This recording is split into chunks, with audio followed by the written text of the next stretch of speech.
here with Dr. Phyllis Tawa, professor of French and Francophone studies, and throw a little African literature and African cinema in there. Yeah. Excellent. That's it. So tell me about your academic beginnings in California. Right. So I started my undergraduate studies at UC Santa Cruz, and I thought that I wanted to study English literature because my high school English teacher was, actually I had two teachers, Andy Anderson and Bert Eichelberry, and they were very inspiring teachers. So I just got a love of reading and literature from my high school English teacher. So I signed up as a lit major, and I thought that that's what I would do. And then I declared an English lit major and had the intention of specializing in Shakespeare, and read almost all of Shakespeare's works before I graduated from undergraduate. But during my junior year in college, I went to France. And I just went to France to sort of broaden my horizons. I didn't think that I would make any major changes. But when I came back, I decided to switch my major to French. And part of the reason that I didn't declare a French major initially is that I didn't think that I would be able to master the language well enough so that I could think in French. I was afraid that I would always be translating and I wouldn't have the spontaneity and the, just the ability to think in French. But once I realized I could do it, I switched over to French. When did you know that you wanted to focus on African studies? Okay, that came later. I went to graduate school to study 19th century and 20th century poetry in French. And I made my selection of graduate school because of the specialist actually Barbara Johnson, who specializes in Baudelaire's poetry. And she taught at Harvard.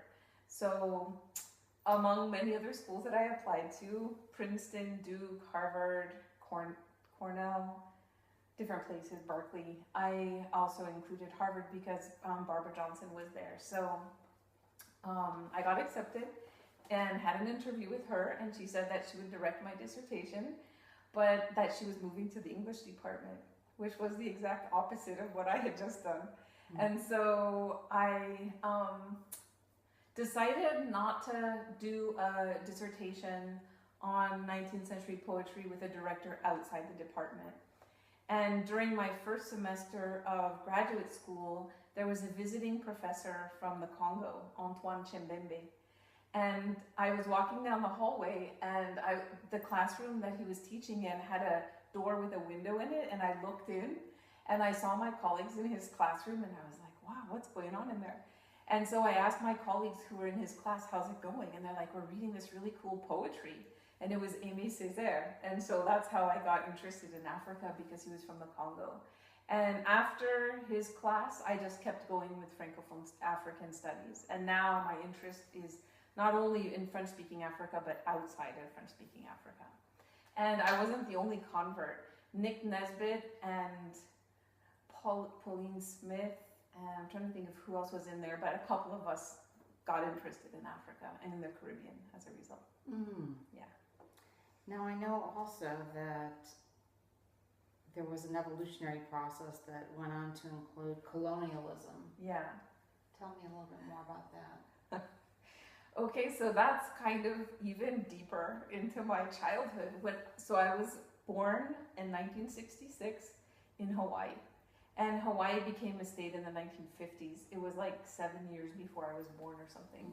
And so I felt like I was born almost in a post-colonial situation because Hawaii was a very new state. And I went to elementary school at Pearl City Elementary School.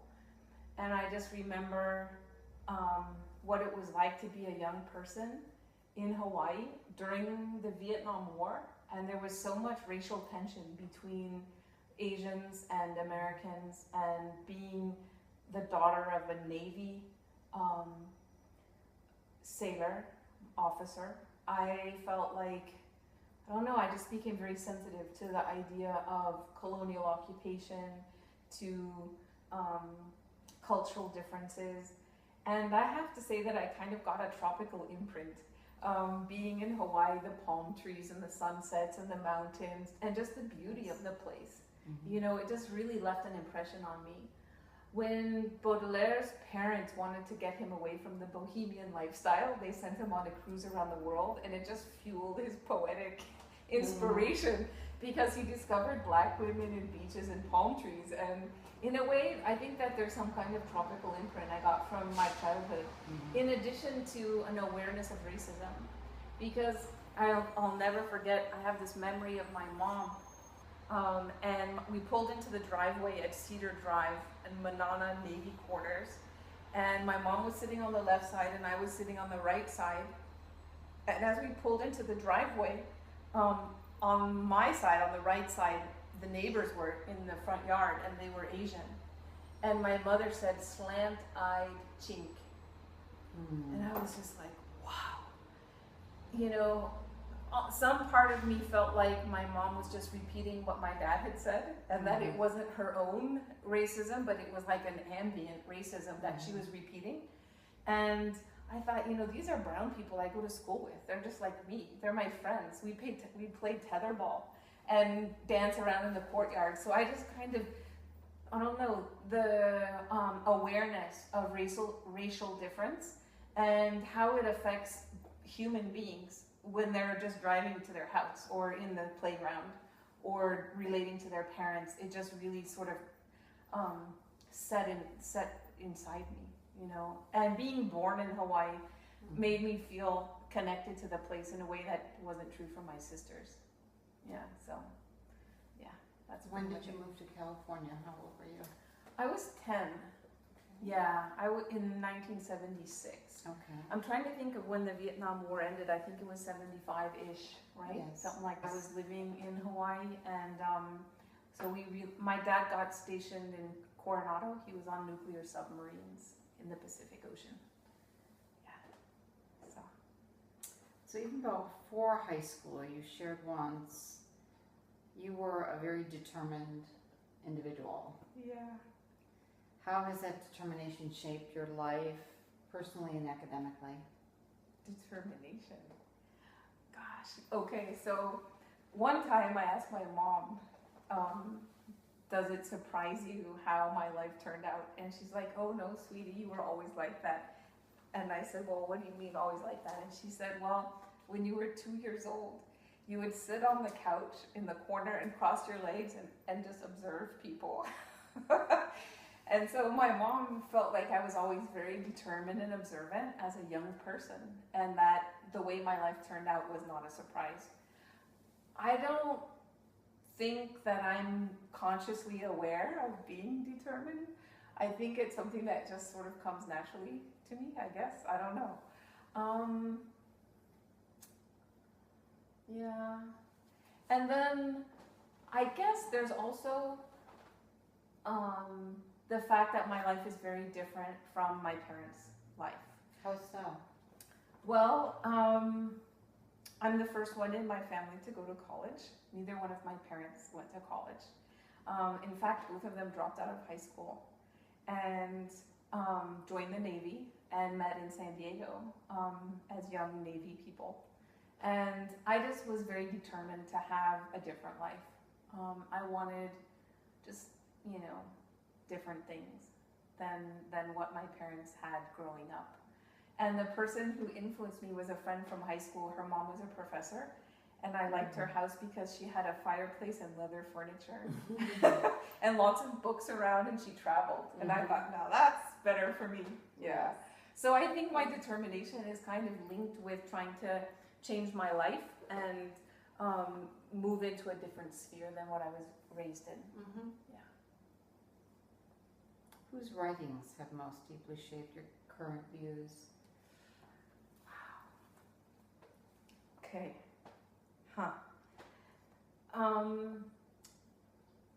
Three different kinds of writing come to mind. I would say that the part of Baudelaire that is modern in an urban context and having traveled around the world was the first defining feature as I evolved, I think this isn't what I teach, but it's what I think about in terms of the readers. Well, I do teach some of this, but I think that white South African writers who were opposed to apartheid, like Nadine Gordimer or J.M. Coetzee, people who grew up and lived and matured and were writers in South Africa under apartheid, that sense of dissidence and living with injustice and resisting, even if you're in the majority. Well, not in the majority. It was a white minority, but in the ruling elite. Let's say that the ruling minority, actually, right, yeah, right. which was the same case in Hawaii because whites were a minority on the island, obviously. So white South African writers who were politically engaged, but first Baudelaire, and then also I would say Hemingway, in that he, served in Italy, lived in Paris, lived in Cuba, and was very much outside of American culture and took in a kind of worldliness in his writing. And I find those different points of view culturally really stimulating and something that I can relate to personally. Mm-hmm. Yeah. Tell me about your own personal travels and how those have. France, you said, was, of course, Yeah. Wow. Well, France, political. France is an interesting place. I did fall in love with the place, and I've been back many times. I did not like the academic institutions in France. I found them stultifying. I did not feel like fostering curiosity in the student was the point.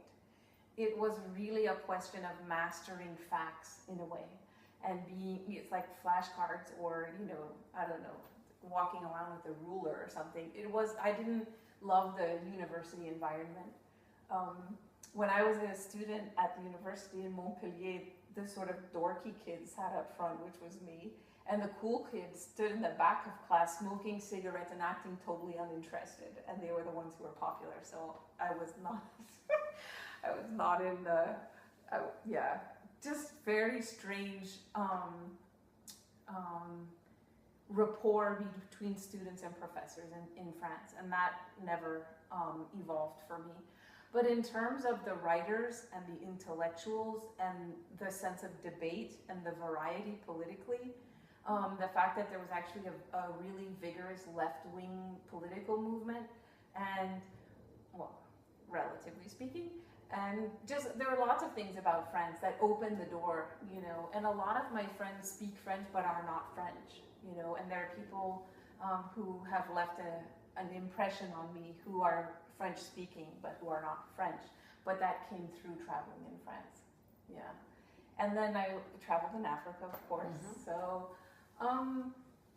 Your time in Niger was characterized most by what? oh gosh.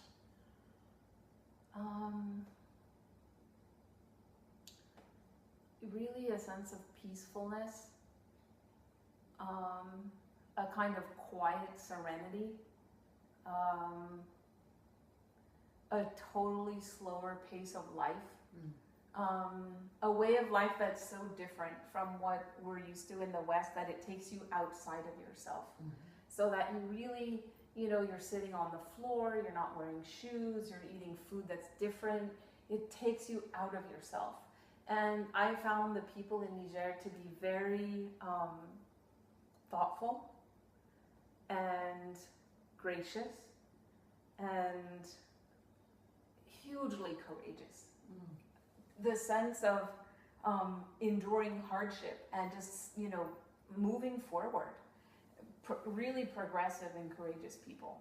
I have never met very many Americans who have that kind of resolve under truly difficult circumstances. Mm-hmm. So it was life-changing to discover Niger, for sure. And I didn't want to go initially, so that was... Because? Well, so the director of the African Studies Center at Boston University asked me to go to Niger to do a site visit of the study abroad program they had in Niamey. and I declined. And my reason was there weren't any interesting writers. To name one interesting Nigerian writer. And he said, well, Phyllis, there's more to life than writing. And you could discover a new African region, a new African country. Maybe you could consider it. And I said, I'll think about it. And then the director of international programs got in touch with me. And he said, this is an all expenses paid trip to West Africa for a month. You know, everything's paid for. And we'd really appreciate your service. So I said, okay, fine, I'll go. And then I met BT's dad on the first night that I was there. So that was pretty unexpected. Yeah, and life-changing. Yes, yes. Tell me about your forthcoming book. Oh gosh. Well, writing is obviously a very big part of your life. It is. So I started working on the book in 2001. Not writing things out, but just the idea. And it was before I finished my first book, Forms of Protest. And as I was finishing that book, there was one writer, Sonny Laboutanzi, whose writing eluded me. There was something about him that I wasn't able to explain fully. And I made peace with it because in the United States, in order to get promoted to associate professor with tenure, you have to publish a book. So I said, okay, I want to get promoted, I want tenure, I'm going to let this go and I'll come back to this later. So I published the book, which was fine. And, you know, it's not like I would go back and change anything, but I just felt like that wasn't completely finished. And the thing about Sonny's writing that was hard to explain at that time was what I call dispossession, a sense of being dispossessed of something that's intangible, a sense of wholeness, a sense of purpose, something spiritual and transcendent, as if his life had been disoriented and all of his creativity came from that disorientation. And so I started this book that I'm working on, which is called African Freedom, Their Voices, Our World, and the Difference It Makes. Starting first with trying to track down that idea of dispossession. And it took me until 2008 to free myself of that idea. And it was Bill Moyers who was interviewing W.S. Merwin and his collection of poetry, The Shadow of Sirius. And he said, all poetry and language is an expression of what we don't have, of the absence of what we know. The reason we're saying it is because we're trying to find out. So we live in the shadow of Sirius, right? We live with not knowing, and everything is born of that. And that's a form of dispossession. And I came around to the conclusion that great writing comes from a sense of lack, of wanting to say what's missing or to make sense of what we don't know. And so I thought there's something inherently limiting about that as a point of departure, because when we think of Africa, we think of disease and famine and war and ruin and broken things and destruction.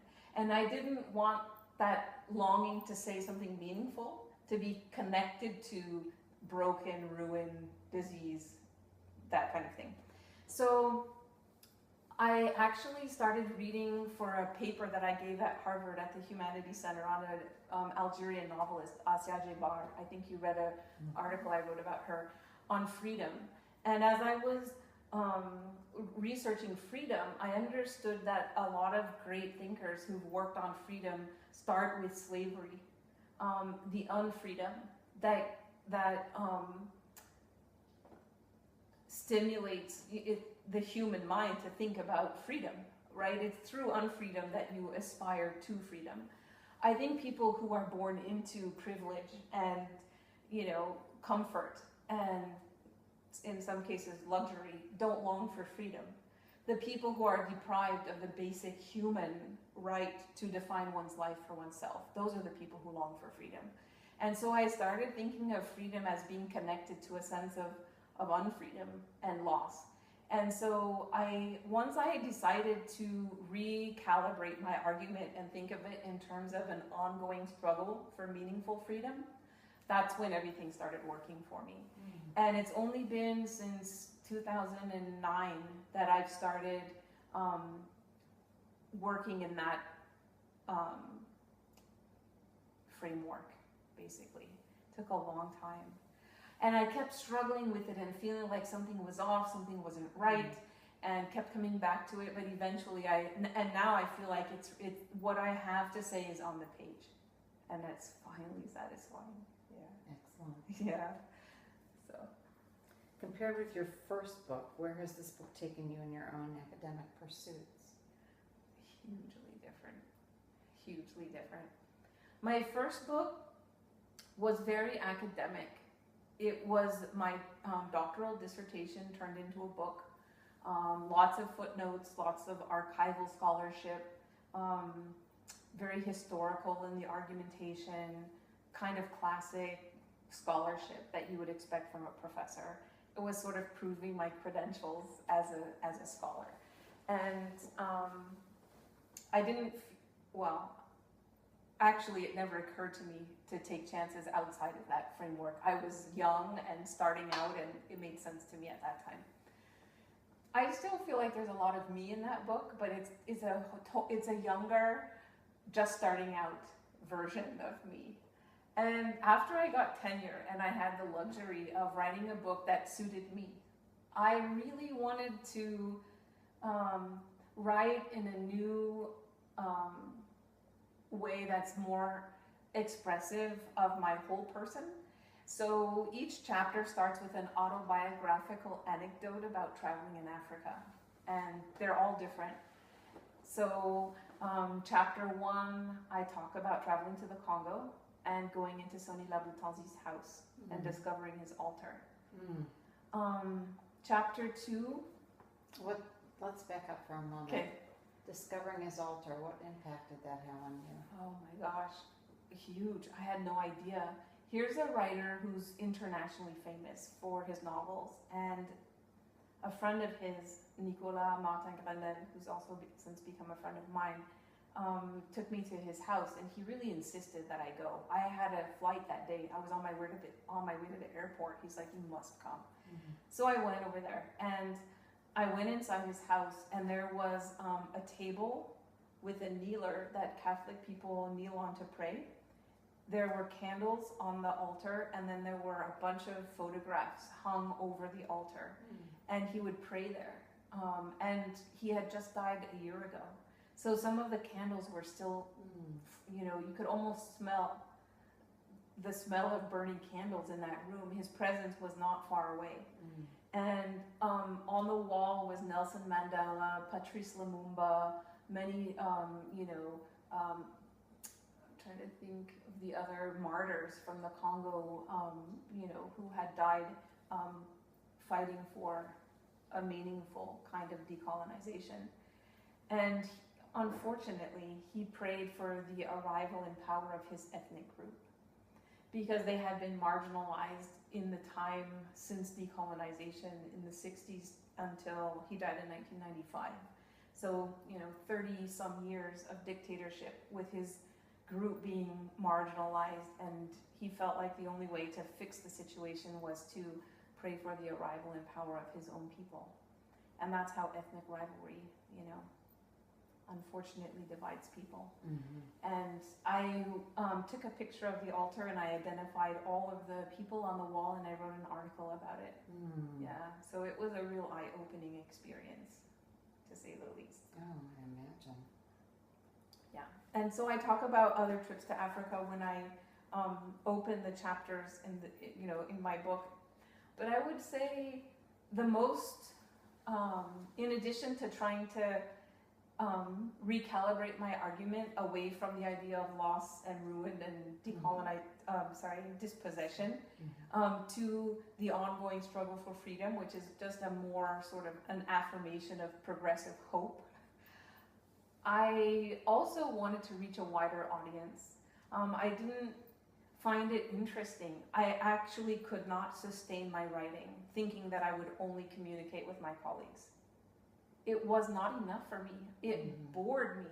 I wanted to talk to other people, a broader audience. So it took me a long time to find out how to show my scholarly mastery of the subject, but to present it in a way that would interest people outside of the academy. And that took me quite a while stylistically to work out. But the people I've shown so far have liked it. And who are the members of the audience you're Ultimately looking for? Yes. Well, I hope that anybody who's well educated and who's interested in how the world works and maybe doesn't necessarily have an interest in Africa but would be interested in learning more about Africa would be interested. I also think that people who know a lot about Africa might not have thought about things in the way I did. And so I think that it could interest people. I have a couple of filmmaker friends who are African, and they might find, the way I laid things out kind of interesting. And there are journalists in Africa who are American who, live and work in Africa and may not think systematically about freedom, but might find it interesting. And then the part of my argument, so it's African freedom, their voices, our world, and the difference it makes.